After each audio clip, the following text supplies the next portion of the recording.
High बंधुरा आमी रोहिणी करले आमी तोमादेर काछे निये चले एसेछि आबार एकटा नतुन रेसिपि। तोमरा रेसिपि देखे बुझेई गेछो जे रेसिपिटा कि होते चलेछे। रेसिपिटा होच्छे इलिशेर पाथुड़ी।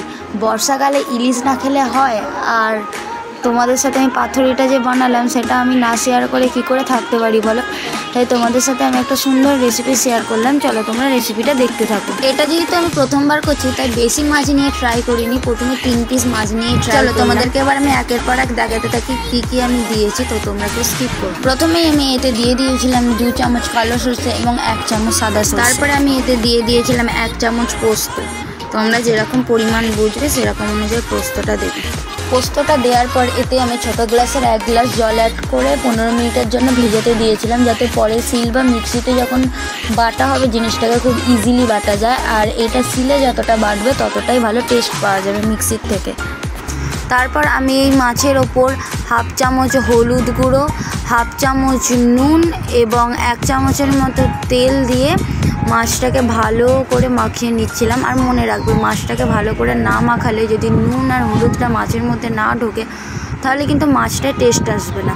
সেই জন্য আমি মাছটাকে খুব সুন্দর করে অনেকক্ষণ ধরে মাখিয়ে নিচ্ছিলাম। মাছটাকে ম্যারিনেট করে রেখে দিয়ে তারপর 15 মিনিট ধরে যে সর্ষে আর পোস্তটা ভিজিয়ে রেখেছিলাম সেটাই এখন সিলে বাটতে এলাম।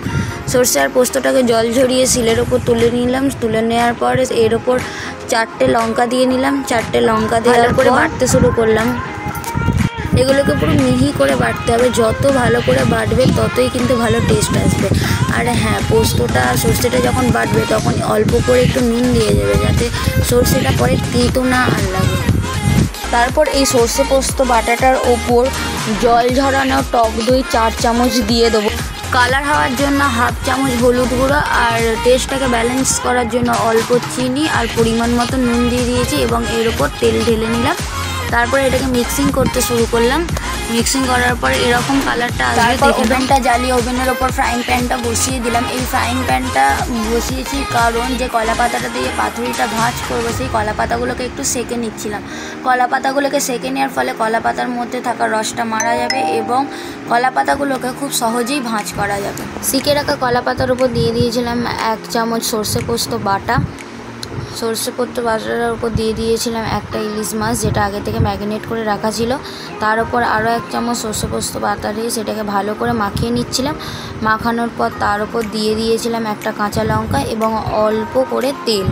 তেল দেওয়ার পর পাতুরি স্টাইলে পাতাটাকে ভাঁজ করে নিচ্ছিলাম। যদি এই ভাঁজটা আমি পারিনি, ভাঁজটা মা করে দিচ্ছিল এবং আমি তোমাদেরকে ভিডিও করে সেটা দেখাচ্ছিলাম। সেটাকে সুতো দিয়ে বাঁধার পর আমার রেডি হয়ে গেল ফার্স্ট পাতুরি। এইরকম করে একের পর এক আমি আরও 2টো পাতুরিকে একইভাবে মুড়েছি। দেন আমি ফ্রাইং প্যানের ওপর অল্প করে তেল দিয়ে সেই তেলটাকে ফ্রাইং প্যানের চারিদিকে ভালো করে ঘুরিয়ে দিয়েছিলাম।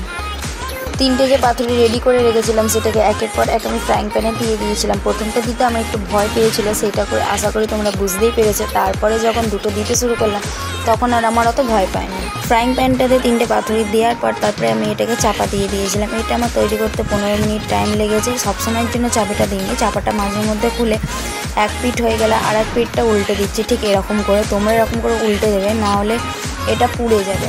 15 মিনিট ধরে কুক করার পর গাইজ এটা হচ্ছে আমার ফাইনাল রেজাল্ট। গাইজ এবার হচ্ছে এটাকে টেস্ট করার পালা। আমি আর ধৈর্যই করতে পারছি না, নিজে ফার্স্ট টাইম নিজের পছন্দের পাতুরি রান্না করেছি। আমি এটাকে খেয়ে তোমাদেরকে ইমিডিয়েটলি বলছি এটার টেস্ট ঠিক কেমন হয়েছিল। আমি এখানে নিয়েছিলাম রবিবারের দুপুরের ভাত, কাঁকরোল ভাজা আর তার সাথে 2টো পাতুরি। এবার পাতুরিটা খুলে তোমাদেরকে আমি টেস্ট করে বলি যে পাতুরিটা ঠিক কীরকম হয়েছিল। গাইজ এখানে আর একটা কথা বলে রাখি, মাছটা খুবই সুন্দরভাবে এখানে সিদ্ধ হয়েছিল, সেটা তোমরা দেখেই বুঝতে পারছো যে আমি ভাঙার সময় কত ইজিলি মাছটা ভেঙে গেল। আর গাইজ ফার্স্ট টাইম এটাকে টেস্ট করার পর আমার দিলটা তো পুরো গার্ডেন হয়ে গেছিলো। আমি বিশ্বাসই করতে পারছি না যে আমি ফার্স্ট টাইমের জন্য এত সুন্দর নিজের হাতে পাতুরি বানিয়ে ফেলেছি। তোমরাও সবাই বাড়িতেই পাতুরিটা ট্রাই করো। তো আজকের জন্য বাই, দেখা হচ্ছে আবার নেক্সট ভিডিওতে। টাটা।